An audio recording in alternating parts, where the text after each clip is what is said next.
All right, everybody. Hello and welcome to Malibash Spotlight. Tonight we have an amazing guest, Dr. Vibe from the Dr. Vibe show, and he's a man of many hats, and very, very, very, very talented. And we're just so excited to have him here. A huge mentor, trainer, teacher. And if you guys have not seen his show, you're definitely going to want to check it out. It's drvibe.com, or the drvibeshow.com, and I'll post that here at the bottom towards the end as well. But Dr. Vibe, it's really great to have you on the show. Thank you for being here. Well, Ashley, I am jacked to be here. And whenever I'm in your presence, whether it's digitally or live like this, I always picture your daughter right beside you. So when I think of you, I always think about you and your daughter. So I'm speaking that both you are doing fine. You're keeping safe.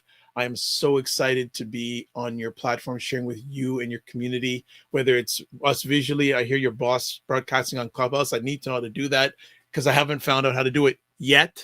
But I'm looking forward to having an epic conversation. No, and I need to learn a lot from you, and I'm really excited to have you here to share with us. You know, you've got a really amazing message, that you have this passion for the men in the world of, being able to reach them and all the things and stresses that they go through on a multiple daily basis. And, also just to kind of mentor them in a way that they're not getting, basically. And so that's one of your show topics. And then you and I have talked just a little bit recently, and you told me all these things that you're doing, Chamber of Commerce. I mean, like, it's just absolutely endless.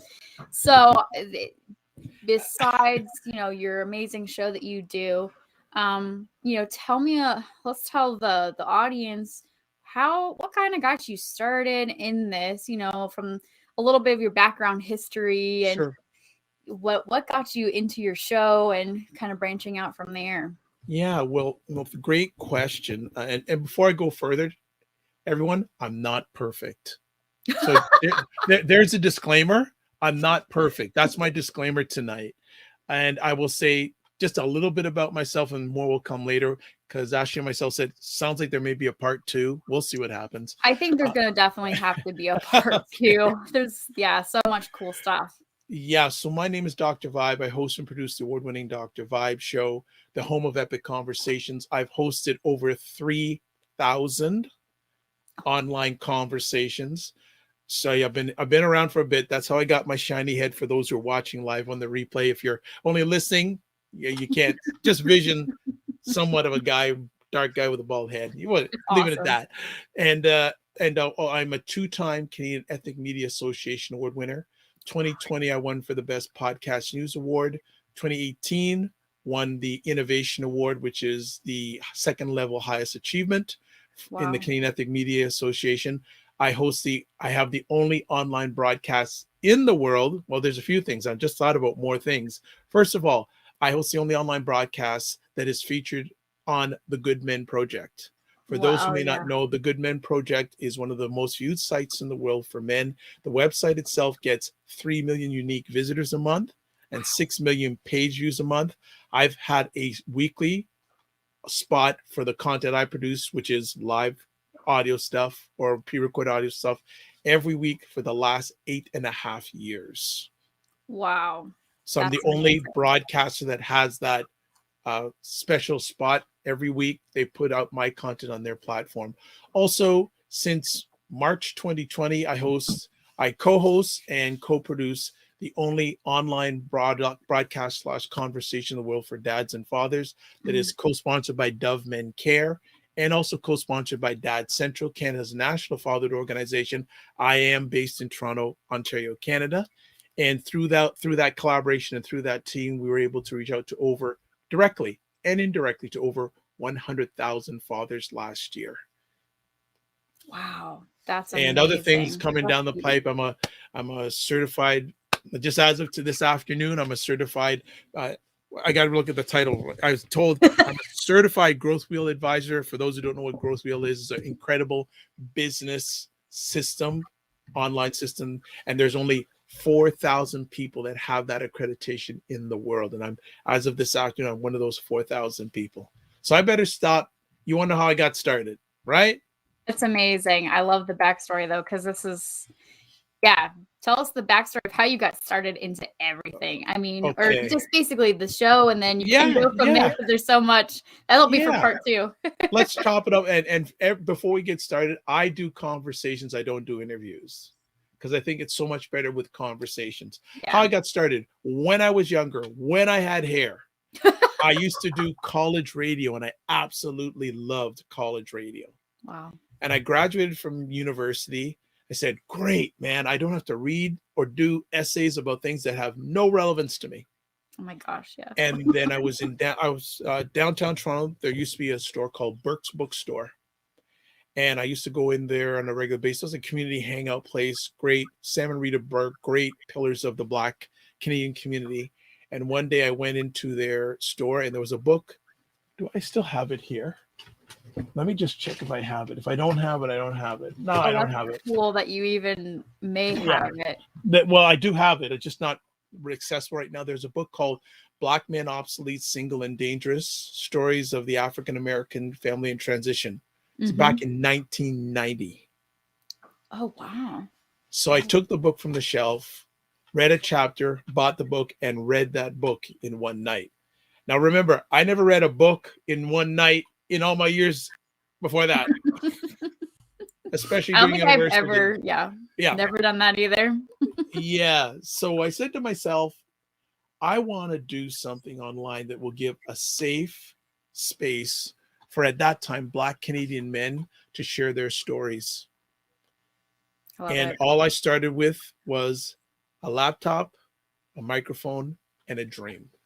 And we did our first podcast. Now, podcast is all audio, people. I know everyone calls this a podcast. In its true definition, a podcast is audio only. I'm just saying, I'm not saying. I can't stand it when people say this is a podcast. I'm like, it's not a podcast. It's just everyone has their own thing. I'm not going to shake anyone's tree. I call it a vidcast because it's a video cast. I like to say vidcast. Yep. And we did our first conversation.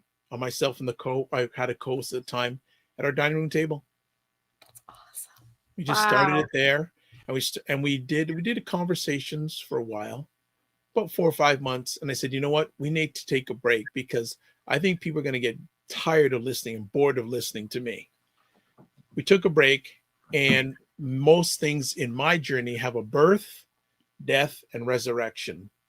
So so if you know where I'm coming from with that, we'll leave it at that. All right, there's a deeper meaning to that, but that's for you to sort of, for those who need to think it out. Came back, and I said, you know what? Let's get people and ourselves on this podcast. Who can I get? So, hey, I'm lazy like a lot of you at times. I said, let me get friends I know. And actually, literally what I used to do is we used to go to friends' houses and hang out. I don't have it. I wish I had it. Maybe I'll find it, but I had. If anyone knows the blue microphone? It's a microphone with a white ball on the top. Geez, I should have had it with me. But if you see me rummaging around, because I'm trying to find it, folks, so I like to be animated here, but can't find it. Oh, I do have it. Yes. So I used to go to friends' houses and hang out, dinner parties and all that. And I used to put this microphone on the table. Blue microphone. Yep. So people who are into podcasting probably remember this microphone. I used to plug this down the table, connect it to my laptop, and we just do podcasts. Sometimes they were pre-recorded, sometimes they'd be live. Wow, that's great. So another thing, just a little tip, folks, if you're doing conversations, it's good to have props. I'm not saying, I'm just saying. Another thing, actually, no, I'm going to do one other thing. Yeah. One other thing. I'll have some fun here. Give me a different type of conversation here. So people think he didn't win any awards. ... Okay. This is my award from the Canadian Ethnic Media Association 2022. Wow, that's awesome. That's all right. So cool. So whenever you're having a chance to share about yourself, if you have proof and props, it works. Yes, it makes it go so much farther along. Right. People will actually believe you. Okay. Well, and I found it too. Here's my 2018 award from the Canadian Ethnic Media Association. Now, Oh, wow. There we go. You got it. Right, there we go. Right? Fantastic. So, back it up. So for people who are listening audio-wise, they're going, this is a waste of my time.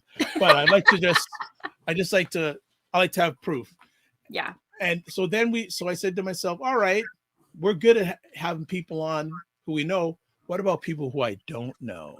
And at the time, well, there still is in Canada. There's just around that time, there was you have MTV in the States. Our comparison to MTV in the States is something in Canada called Much Music. Okay.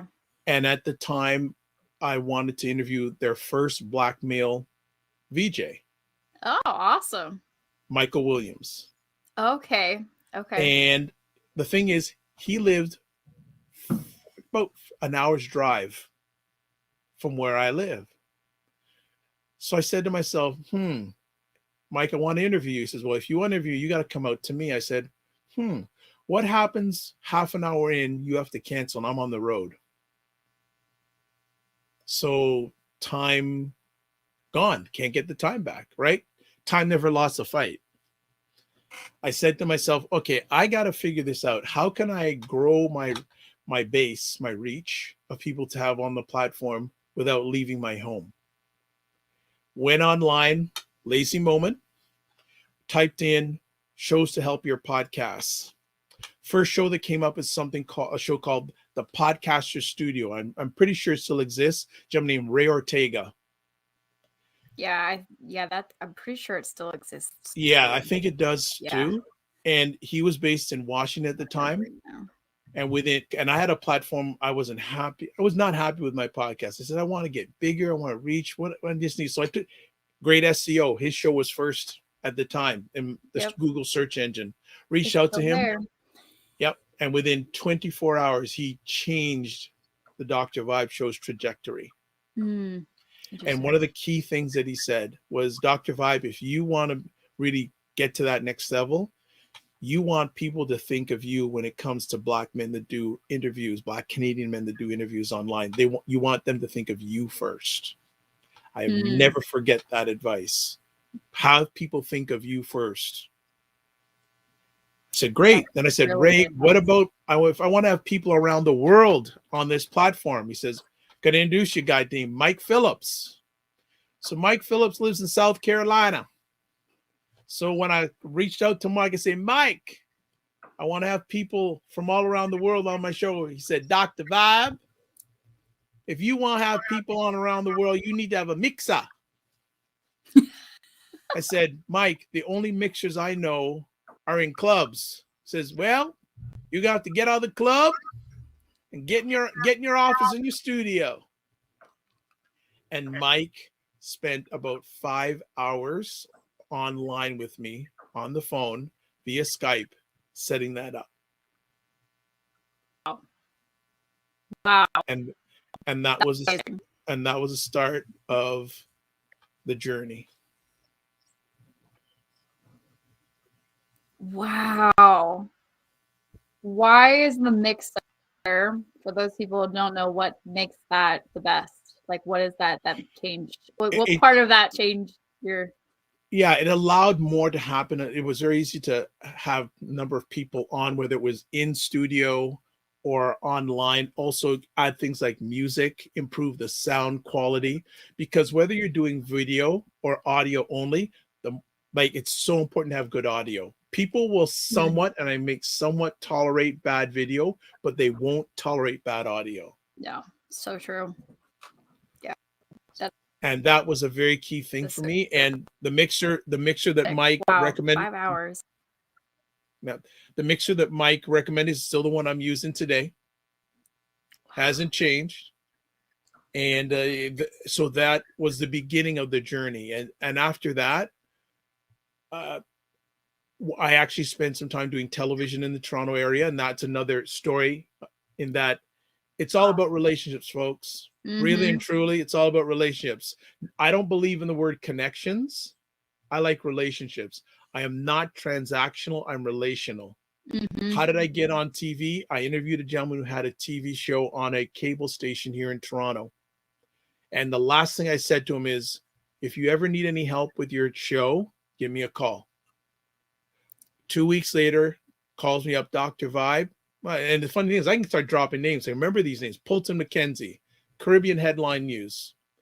He said, "Hey, one of my reporters has to leave. Would you mind filling in?" I said, "Sure." So I did spend a stint of time doing television also.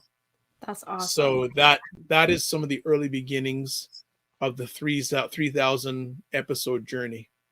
3,000. That is amazing. I'm thinking to myself, I have my personal podcast, and then, with this is not a podcast, obviously, but the shows, we're not even at 100 yet. So it's kind of like, yeah, that's congratulations. a lot of, congratulations on what you've achieved so far. Yeah, absolutely. And you get to create those relationships with all the people. And I think, I've built so many relationships by just having people on the show and getting to learn so much about them. That's it. Yeah. That's it. It's that huge, it's not that connection. It's, you said it, relationships, because if it's just a connection, it's only going to go that far, right? And it's not going to go any farther than that. That's amazing. I love it. So are you still really good friends with him to this day, or who? Michael, Mike Phillips. Yeah. We keep in touch periodically. Okay. And I said to Mike, like, how can I repay you? And him and Ray, and they say, look, whenever you're sharing your story, just mention us. So that's all they want, payment back. And I have to reach out to them because I haven't spoken to them in a little bit of a while. So every time I get on conversation, I get more homework to do. So I'm writing that down on my pad. Homework, Mike, homework, Ray. And and that's another key thing about just saying thank you and checking in with people. And again, I'll say, be less transactional, be more relational. Yeah. More relational. I love that. That's fantastic. And it sounds like it was your relations that helped you get into it. So, I mean, you've been doing this since you're a kid. You're, well, I'd say younger. I don't know about a kid. I think I'm more of a kid now than I was when I started, but go on. Yeah. So you were doing it. You've been doing it for so long, and you've had such amazing connections that, it sounds like it's created for you so many different opportunities. And so what you're doing now, and so all the successes and all, your rewards that you've gotten, and, what was it, those connections that kind of encouraged you to get into some of those things that you're like, the Chamber of Commerce that you're in now, and some of the other things that you branched off with. Like, I know now you're trying to do the podcast for the Father podcast. Keep the brand quiet. But yeah. So but yeah, that's there's the whole bunch of things that you're doing, and then like the I mean, like, there's so many, I can't remember all of them that we were talking about, but what you can share, what was it that inspired you to add so many things to your show and to branch out? I just want to see people win. And there's so many different ways but I just wanted to provide people a safe and brave space to share their story. That's amazing. Don't want to make it complicated. And another thing too, I'm very passionate about is that we always talk about passion and purpose, right? A lot of people. Now, I don't mind people who have passion and purpose. So I'm going to give you a perfect example. If you came to me and said, Doctor, I've got an opportunity for you to help kids. Hey, I'm a helping guy. Great, fantastic. Then 5 minutes later, you come to me and say, I've got an opportunity for help men and fathers, because I know you want to chat about this before we finish part one. and I say, I'm going to be more excited about that. So it's great to have passion. It's great to have purpose, but it's got to be relevant to who you are. Does that make sense?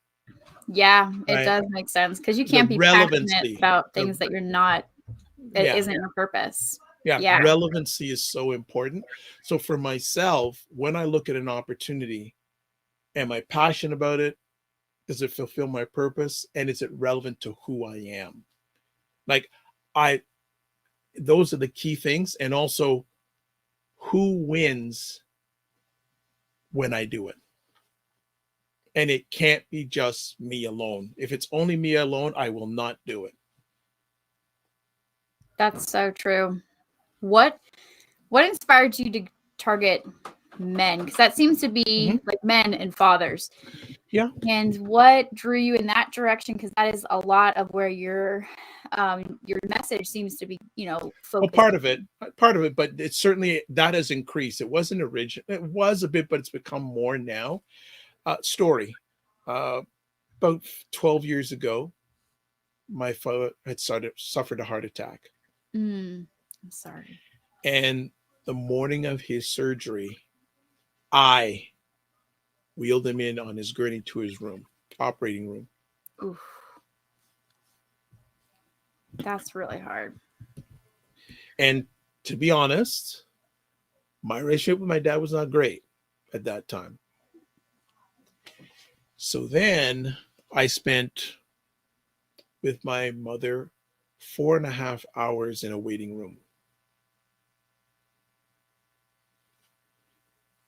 having those ping pong moments. What if I should have done this, should have done that, this, that, this, that, this.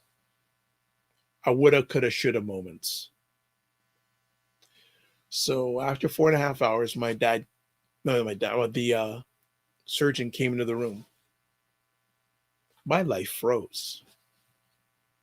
Because what this man with a cap and his greens would say in 3 seconds would alter the rest of my life.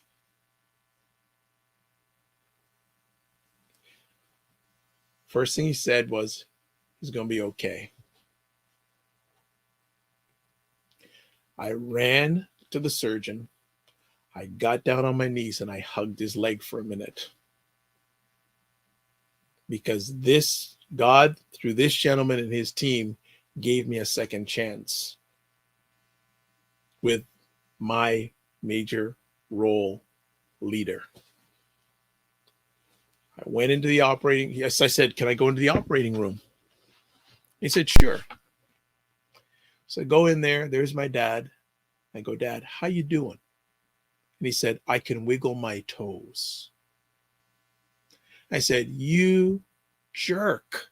This has been going on so long and you've been keeping it inside of you. That energized me to say, you know what? If my dad is like this, there's got to be other men like this. I'm even like this at times. I began to sit down, listen, to hear men, fathers, men, etc., hear their stories, and hopefully wherever I could provide them a safe and brave space to share who they are, because there are many men out there that are screaming and nothing's coming out. Another fact that people may not realize, in North America, 80% of the suicides that are committed by people over 40 years old are by men. Same thing with teenagers. 80% of the suicides are teenage boys. Capped on top of that, on average, men do not live as long as women. Here's an interesting thing for everyone who, if you're observant, next time you go, well, we're in interesting times because we don't do gatherings as much as we used to, but we will again. I'm confident. Next family gathering you have, compare how many older men there are in the room compared to older women. Many times you'll notice there's a lot of older women there, but where are the men? They either can't get there or many of them have passed away. So I'll just put it right there and let you continue.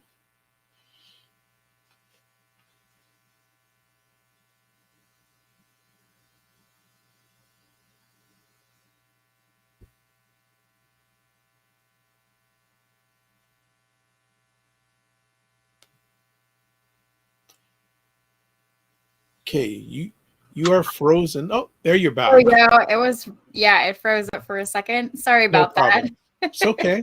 Technology, but we find a way.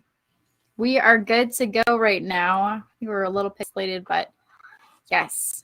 Yeah, so comparison of older men to older women if you go to a family gathering. Yeah, there's a lot. And what are some of the, besides that, like what are some of the struggles that what are struggles that men are dealing with that they, that safe place that you want to provide for them to share? What are some of those messages, that you like to want to make sure that you give to them or that they go away with knowing? Well, one is what's the relationship with their father, Mm-hmm. whether they had a father or not, right? Yeah, I've provided them a safe and brave space to really talk about their father. that's interesting. Why is because that brings up a lot of Yeah, that's a whole episode in itself. yeah, that brings up a whole new ball game. Are you a Yeah. certified psychologist as well? No, no, I'm not. But the thing is, people may or may not realize how much of an impact, good or bad, a man's relationship with a father has had on him. Mm, And I always say a key moment in a man's life is when his father passes away. interesting. Watch, watch how he reacts, right? Because if the father was around, I'll give you a funny example. When I was younger, like my dad was a public school teacher. He was a public school teacher for 38 years in the same school. Wow, that's amazing. So that's probably where I get some of my hard work. I don't call it just focus, passion to do things and the Mm-hmm. service. And my mother was a registered nurse, department supervisor for many years. So Wow. that's where the service part comes in. Yeah. And my dad, whenever and every day for every school day for 38 years, my dad would drive basically an hour to school and an hour back. Right. And I asked my dad a few years ago, like, Dad, how did you do this? But what do you mean? Say, you drove all this way, sometimes 2 hours, etc. He says, I had to take care of my family. So, especially to the ladies out there, if you have a partner or a husband or a relation, whatever, if you can find out how that man's relationship was currently or was with his father, that may unlock the key to some things that you may not know that you fear are locked away. Interesting. And the question goes, every father has a father. The question is, where is that father? Mm. Whether it's a figurative or it's an actually like, okay, what they see as a father. So it's very important, and you hear it's very important for everybody to have that role model in their life. And for, you hear that where for men, it's very important for them to have that fatherly figure in their life. And why, what are some, what are some small, what are a few things as to why that is? I mean, we all want to have role models, right? We all want to have that, but why is it such a deep key to who they are? Well, we all look for respect. Mm, Very important respect. And men, that's just generalization. We love to get respect, and many of us are very competitive. And when we get that from our peers, it's a great feeling. We have to realize, though, a lot of mm, times it's not the competition that's important; it's the completion we, that's as important. mm. But many men have that nature of wanting to achieve. And something that was told to me by one of my elders many years ago, this may be a light bulb for some people. There are at least two times in a man's life. Okay, let me cycle back a bit. Many men like things A plus B equals C. We're very linear. You sound like Yeah. you know that from experience. We You won't gave me go just a there, right? little. We won't Yep, go that's there. good. We can Okay, end it right there. thank you. Right? But there are at least two times in a man's life, usually, where he's not A, B, C. The first time is, he finishes college or university or is a young guy. He's not a boy anymore, but he's not a man. Yeah. Second time, a lot of guys will get to their early 40s, mid 40s. Midlife crisis hits. I thought I'd be a certain place in my life at this time, but I'm not there yet. I'm not a young man anymore, but I'm not an old man. Where's my identity? It's similar to like when if you ever ride a motorbike, if you're the passenger on a two-wheeler motorbike, handling the swerves of life. When you go into the curves, can you hold on? Are you holding on, etc.? And who are you when the wind blows you over? Because there are going to be a lot of times where you get blown over. So I hope some of this is making sense and makes sense, and that your audience understands. Yeah, I definitely think so, because I mean, it's making sense to me, and I really, you have a really great way of making it super entertaining and just drawing you into listening and just kind of be at the edge of your seat and making that point very clear and concise, and just making it so that you really are thinking about it, like, oh wow, that makes a lot of sense. And it kind of, for me anyways, it kind of sparks a lot of like aha moments. Well, and we have to realize many men were not taught about relationships. Right. We were going up to do this, get ahead in the workplace, sports. Here's an interesting analogy someone showed me a number of years ago. Men in relationships. Many men, when they were younger, played sports. Yep. Now, how are men in sports measured? By how many points they get. There are some men that treat relationships like it's a game and how many scores or points they get. I'll leave that there.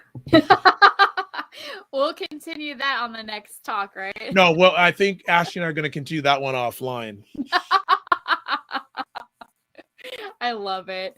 Dr. Right. Vibe, thank you so much for everything. Is there anything last that you'd like to share with us before we go out for the evening? And obviously, we'd like to know where we can find you. And the best, and as I share with people, you want to have a place that's yours. So have a website if you can. So you can go to the drvibeshow.com, thedrvibeshow.com. You know what? Give me a second. I want to read something to your audience. Yes, please. More and more these days, I like to share off with a message. So just give me if I can give me a moment to share with your audience. Please, you're fine. I want to read something here.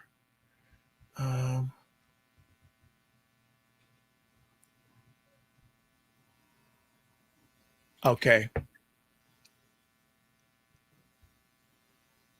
And for your podcast, can people find you to sign up to be on it for like? Oh yeah. I want people to come on and be part of Epic Conversations. If anyone, like, one of the things, I'm a certified coach. I have been. Funny enough, I've been a certified coach since June 2015. Oh wow! And yeah, and the funny thing that happened is that the coach, again, relationship wise, the coaching school and myself, we've had a great relationship for a number of years. And for 2 years, they were bothering me, said, you got to be one of our trainers. We got to have you as a trainer. I said, nah. I gave in. And since last February, I do weekly coaching classes with members, with students in their coaching school.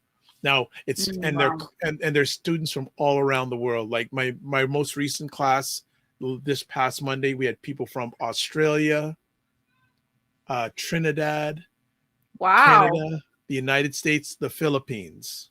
Amazing. That's huge. And I poop it, but I love it. It's absolutely a blast doing it. It's so, again, it's got to be bigger than me. Mm-hmm. So this a global thing. So I absolutely love it. I want to read something here. And it's called, How Are You Going to Be? So let me start this reading. Every day we have a choice.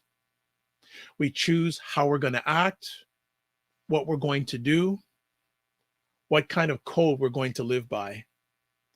As the title of Sheila Heti's novel puts it, the essential question of our days and our lives is, how should a person be? That's really the central function of life, to help answer that question well. Each of us has the choice to be good or bad, strong or weak, brave or cowardly. What kind of person will you be? Are you going to be upright? Are you going to be modest? Are you going to be straightforward? Are you going to be sane? Are you going to be cooperative? Are you going to be disinterested? There are many of us can add many things we can also add to this list: resourceful, resilient, grateful, kind, courageous, still. Certainly, all of these are better than the alternatives: uncooperative, insane, egotistic, crooked. So, what will you choose today? How will you be? That is the question. It's amazing. And that's an amazing question. Definitely from there, think about that. And this is a great way to end the show on this really sound note. What are you going to be? Can I end off the way I usually do with all my epic conversations, even with you? Absolutely, yes. So this is how I end off all my conversations. And I've got it in my head now because I say it all the time. First of all, live your life as a dream. If you can dream it, you can make it. Sometimes you have to get smaller to get stronger. Block assumptions, then aim bigger, aim better, aim higher, aim wider. Love, faith, and respect. And remember to give yourselves grace. God bless. Peace to well. Keep the faith. And as my grandaunt would say, walk good and live good. And when she said that, she meant live good with people. It's amazing. So sweet. I love it. Well, fantastic. Thank you guys so much for listening in, and Dr. Vibe for being on the show. You're fantastic. And we'll have you back on for part 2, 6, 20, whatever it takes. Anytime you ask, I'd be happy to serve you, your daughter, and your wonderful audience. Hit Malibash. Join the community. Please. Join the community. They're doing outstanding stuff. Hey, and am I your first international guest? Yes, you actually... I'm trying to remember back. Yes, you actually are. That's amazing. Yay! Yay! And that's another good thing I want to suggest to people. Sometimes it's good to be first. Yes. Yeah. Perfect example. Most of us have moved in our lives. What person do you remember? The first person that comes to help you, or the last person who shows up 10 minutes before you're finished? Oh, you're so right. Yep. And that's what they say too in life. It's you remember either the first person or you remember the last person. And sometimes the last person's got that negative spin just because you're tired and you're worn out from the day and all that stuff. Yeah. Yep. So true. All right, guys. Thank you so much. And we will check out Doc's websites. He's doing so many great, absolutely fantastic works, and you will have no ends to the fantastic amount of videos. It's not hard work. It's heart work. Heart work. I love it. Heart work, and we're not creating connections, we're creating relationships. And remember what kind of person you're going to be today, tomorrow, and the next day. I love it. All right. Take care, everybody.